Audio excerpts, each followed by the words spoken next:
welcome to Freshly Served, the Healthy Vegan Cooking Show. I'm Heather, and today we're going to make tacos, which are a very fun dinner to make for friends, for family, however you want to do it. Basically, you start with the base, and you can do whatever you want with tacos. So I'm going to give you a few little tips here, but go nuts, put whatever you like on there. When I was little, we used to have tacos, and the favorite part for me about eating tacos was watching my brother eat them, because he would get so much stuff onto his taco, and we would use the crunchy shell ones, that he couldn't even eat it without it falling apart. So he would get it in this like vice grip like this, and he would eat, and he wouldn't even take the taco away from his mouth to chew. He would just be there, and he'd have like juice running down his arms. It's fantastic. Now, when I was in high school, I took Spanish classes, and we did an exchange trip to Mexico, and that was the first time that I had soft tacos, which I found amazing. So that's what we're gonna do tonight. And what I use are just some sprouted wheat tortillas, because I like these ones. They're a little bit bigger than an actual taco shell, but I like this this brand because they use sprouted grains. But do whatever you like, and making your own is excellent as well. So if you like to do that, you can try those. Now, to start with the filling, I'm using some black beans, and I've got them all cooked and ready to go here. You can either cook them yourself. They need to be soaked and then cooked for about an hour and a half, or you can buy canned, which is fine as well. So put these into a bowl. What I'm going to do is basically just put some seasoning on these beans and let them sit to marinate, because the beans themselves don't have much flavor, so you need to get it right in there. All right, so what we're going to add here is some paprika. And now, I like to do the individual spices, but if you don't want to, you can just use chili powder on these beans rather than all the individual spices that I'm doing here. Got a little bit of cumin. And as always, do these spices in whatever proportions you like. So if you're not a big fan of cumin, you don't have to put so much in. I've got some dried oregano, and whenever you use dried herbs, you want to pinch them between your fingers as you put them in there to release their flavors, because they do get kind of stale just sitting dried. Okay, some onion powder, which tends to get a bit clumpy from where I get it because it's really fresh. And that you don't need to use. If you can't find some good onion powder, I would probably not use it. I would probably just do some onions or just leave it out. And a little bit of cayenne pepper. It's tacos. Gotta get a little spicy here. All right. You do need a little bit of salt, because hopefully, if you cook the beans yourself, there won't be any salt in them, right? Because if you cook with salt, the beans will not soften up. Their outer skin will be a little bit tough. And hopefully, if you got canned beans, they weren't cooked with salt either for the same reason. So stir that around.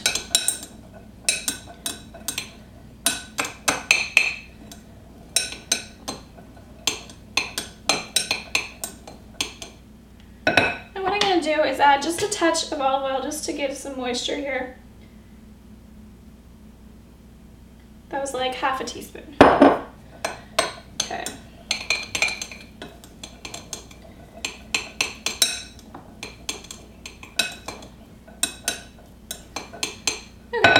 Once you get that stirred up, you can just set it aside. We'll finish off with that in a minute.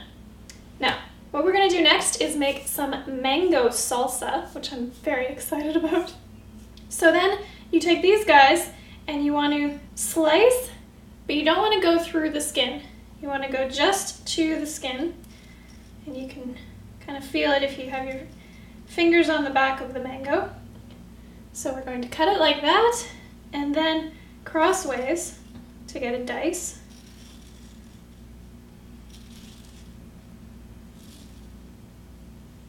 And then it should pop out like that. Isn't that cool? I love this. And then you just cut the little bits of mango off of here. So mango and onion are in the bowl, and what I'm putting in here, instead of a tomato, which is what you would normally use in a salsa, I'm trying to figure out if I'm allergic to something, and tomatoes are actually a pretty common allergen, which I just learned about. So I'm putting cucumber in my salsa instead of tomato. For those of you who are screaming at me right now, salsa actually in Spanish, the word means sauce. So it doesn't need to have tomato in it. And I kind of like the color. It looks kind of nice. So stir that up. As always, a few cucumbers get on the floor. I use sweet onion in this salsa because I don't like the flavor of raw white or red onions, but use whatever you like. Okay, then I'm going to add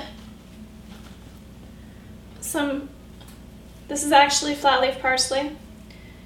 Cilantro is what's in the recipe, for those of you that enjoy it. I've been doing a lot of cilantro lately, and I don't actually like cilantro, so I'm gonna take a break. Pretty excited about it. And as you can see, I do make substitutions. I rarely follow a recipe, even my own. So part of the fun of cooking is to get creative, so go for it. Do whatever you like. So I'm gonna get that parsley in there.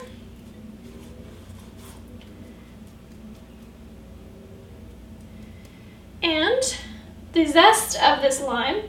Now I'm gonna use the lime slices to squeeze over my tacos, but I'm going to zest this first because I just love zest. And just squeeze the lime over your salsa. Hopefully not in your eye. I just had a rogue squirt go right over that way. It happens sometimes. In the eye, not so fun.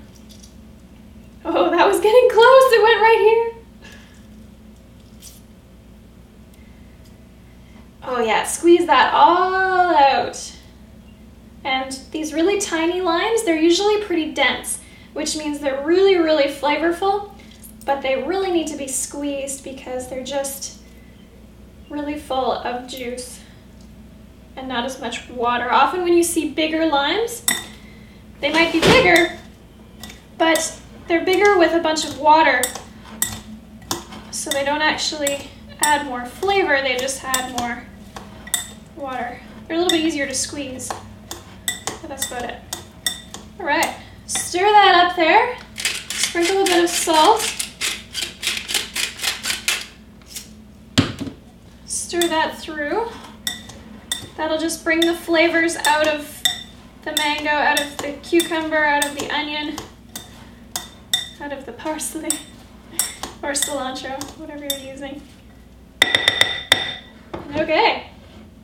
I think we're ready to go. Now all you need to do is chop up some toppings. I'm just gonna use some lettuce and some sprouts and get your tortillas ready. So what I like to do with these is just put them in the toaster oven for a couple of minutes.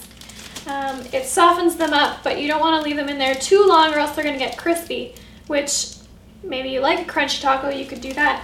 I don't know if you could get some kind of form going, put them in the oven and actually make them crunchy. I don't know. If you're really hardcore about your crunchy tacos, you could try it. So when you're ready to go, you'll just spoon some beans onto your taco shell, some mango salsa, add some lettuce,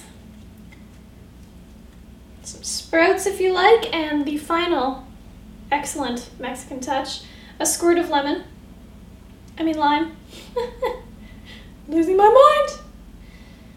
There we go. You can find the recipe for this at healthyveganrecipes.net.